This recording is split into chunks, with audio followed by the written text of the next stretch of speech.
Hello and happy Monday from Radically Rational and RadicallyRational.com. What a Sunday in the NFL, a day of astounding performances, but also a day of, unfortunately, chaos and even calamity.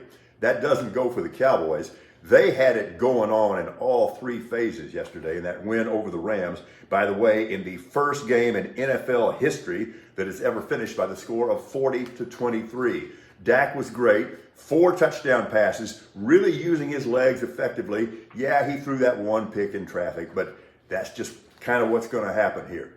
So the Cowboys get to 5-2, and now let the hype begin, because next week, a game against the hated 7-1 Eagles, who rallied to beat the Commanders.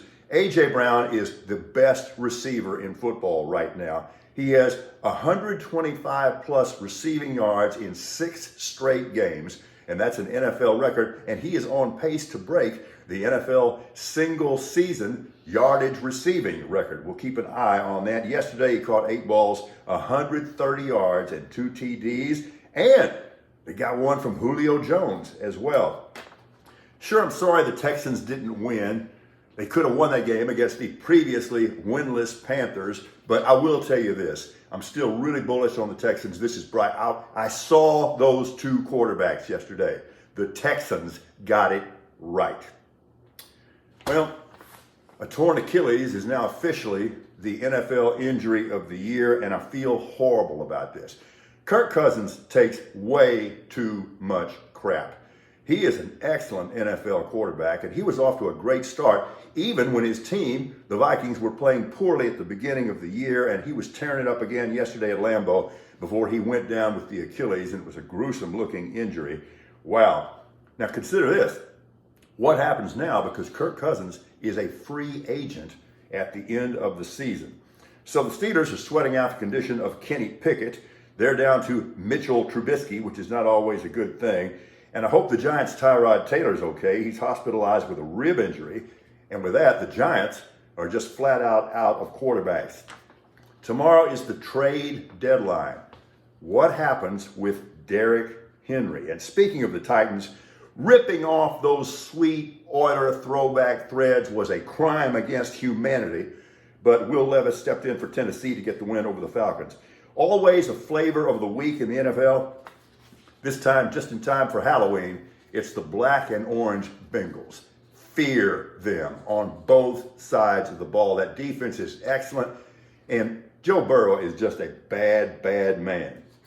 The Niners vectored south. They've lost 3 games in a row now, and I don't know what all is going on with that team in that organization, but I'll promise you, there is something going on between their head coach, Kyle Shanahan, and their defensive coordinator, Steve Wilks.